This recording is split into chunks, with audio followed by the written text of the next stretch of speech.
Your first step in playing an adventurer in the Dungeons and Dragons game is to imagine and create a character of your own. Your character is a combination of game statistics, role-playing hooks, and your imagination. You choose a race, such as human or halfling, and a class, such as fighter or wizard. You also invent the personality, appearance, and backstory of your character. Once completed, your character serves as your representative in the game, your avatar in the Dungeons and Dragons world. Before you dive into step 1 below, think about the kind of adventurer you want to play. You might be a courageous fighter, a skulking rogue, a fervent cleric, or a flamboyant wizard. Or you might be more interested in an unconventional character, such as a brawny rogue who likes hand-to-hand combat, or a sharpshooter who picks off enemies from afar. Do you like fantasy fiction featuring dwarfs or elves? Try building a character of one of those races. Do you want your character to be the toughest adventurer at the table? Consider the fighter class. If you don't know where else to begin, take a look at the illustrations in this book to see what catches your interest. Once you have a character in mind, follow these steps in order, making decisions that reflect the character you want. Your conception of your character might evolve with each choice you make. What's important is that you come to the table with a character you're excited to play. Throughout this chapter, we use the term character sheet to mean whatever you use to track your character, whether it's a formal character sheet, like the one at the end of these rules, some form of digital record, or a piece of notebook paper. An official D&D character sheet is a fine place to start until you know what information you need and how you use it during the game. Building Bruenor.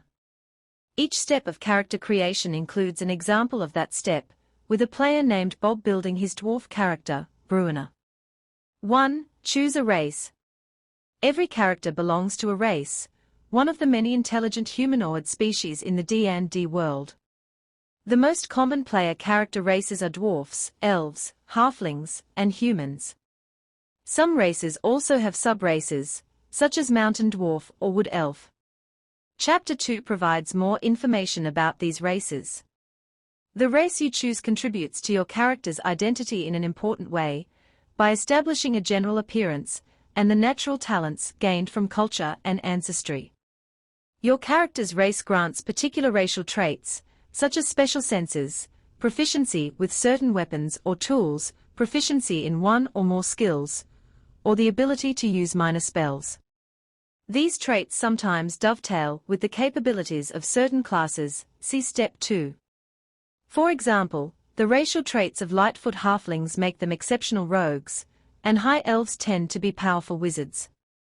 Sometimes playing against type can be fun, too. Halfling paladins and mountain dwarf wizards, for example, can be unusual but memorable characters. Your race also increases one or more of your ability scores, which you determine in Step 3. Note these increases and remember to apply them later. Record the traits granted by your race on your character sheet. Be sure to note your starting languages and your base speed as well. Building Bruenor, Step 1. Bob is sitting down to create his character. He decides that a gruff mountain dwarf fits the character he wants to play. He notes all the racial traits of dwarfs on his character sheet, including his speed of 25 feet, and the languages he knows, Common and Dwarvish. 2. Choose a class. Every adventurer is a member of a class. Class broadly describes a character's vocation, what special talents he or she possesses, and the tactics he or she is most likely to employ when exploring a dungeon, fighting monsters, or engaging in a tense negotiation. The character classes are described in Chapter 3. Your character receives a number of benefits from your choice of class. Many of these benefits are class features, capabilities, including spellcasting, that set your character apart from members of other classes. You also gain a number of proficiencies, armor, weapons, skills, saving throws, and sometimes tools. Your proficiencies define many of the things your character can do particularly well, from using certain weapons to telling a convincing lie. On your character sheet, record all the features that your class gives you at first level. Level. Typically, a character starts at first level and advances in level by adventuring and gaining experience points, XP. A first-level character is inexperienced in the adventuring world, although he or she might have been a soldier or a pirate and done dangerous things before. Starting off at first level marks your character's entry into the adventuring life. If you're already familiar with the game, or if you are joining an existing D&D campaign, your DM might decide to have you begin at a higher level, on the assumption that your character has already survived a few harrowing adventures. Record your level on your character sheet. If you're starting at a higher level, record the additional elements your class gives you for your levels passed first. Also record your experience points. A first-level character has 0 XP. A higher-level character typically begins with the minimum amount of XP required to reach that level. See beyond first level later in this chapter. Hit points and hit dice. Your character's hit points define how tough your character is in combat and other dangerous situations. Your hit points are determined by your hit dice, short for hit point dice. At first level, your character has 1 hit die, and the die type is determined by your class. You start with hit points equal to the highest roll of that die, as indicated in your class description. You also add your Constitution modifier, which you'll determine in Step 3. This is also your hit point maximum. Record your character's hit points on your character sheet. Also record the type of hit die your character uses and the number of hit dice you have. After you rest, you can spend hit dice to regain hit points. See resting in Chapter 8. Proficiency bonus. The table that appears in your class description shows your proficiency bonus, which is +2 for a first-level character. Your proficiency bonus applies to many of the numbers you'll be recording on your character sheet. Attack rolls using weapons you're proficient with. Attack rolls with spells you cast. Ability checks using skills you're proficient in. Ability checks using tools you're proficient with. Saving throws you're proficient in. Saving throw DCS for spells you cast, explained in each spellcasting class. Your class determines your weapon proficiencies, your saving throw proficiencies, and some of your skill and tool proficiencies. Skills are described in Chapter 7, tools in Chapter 5.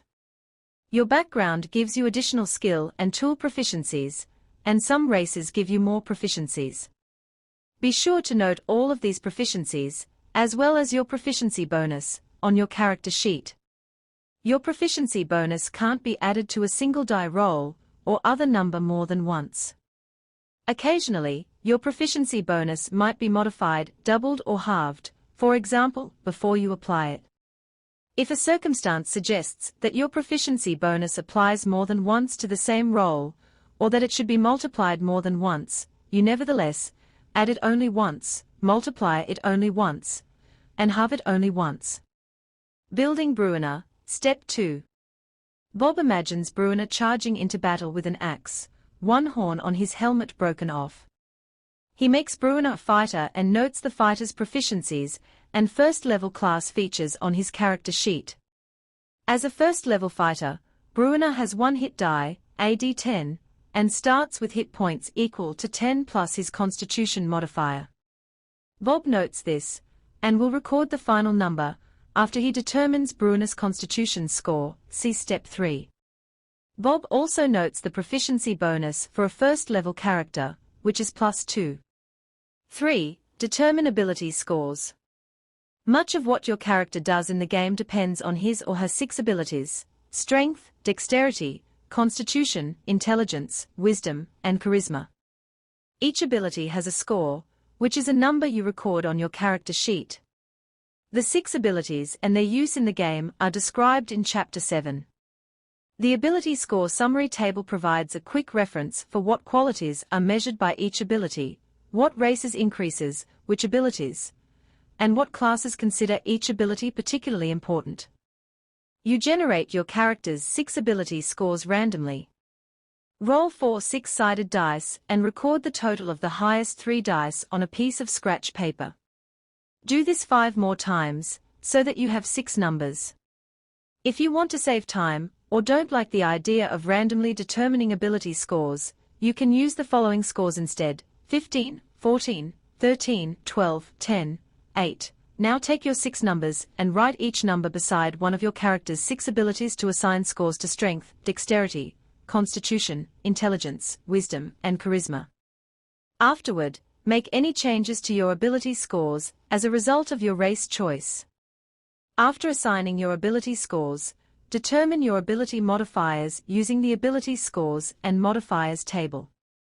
To determine an ability modifier without consulting the table, subtract 10 from the ability score, and then divide the result by 2, round down. Write the modifier next to each of your scores. Building Bruiner, Step 3. Bob decides to use the standard set of scores, 15, 14, 13, 12, 10, 8, for Bruner's abilities. Since he's a fighter, he puts his highest score, 15, in strength. His next highest, 14, goes in constitution. Bruner might be a brash fighter, but Bob decides he wants the dwarf to be older, wiser, and a good leader, so he puts decent scores in wisdom and charisma. After applying his racial benefits, increasing Bruner's constitution by 2 and his strength by 2, Bruner's ability scores and modifiers look like this: Strength 17, plus 3, Dexterity 10, plus 0, Constitution 16, plus 3, Intelligence 8, minus 1, Wisdom 13, plus 1, Charisma 12, plus 1. My name is Natasha, and that concludes part 1 of creating a character in Dungeons & Dragons. If you enjoyed this video, please click the like and sub buttons. Leave your comments below and stay tuned for part 2.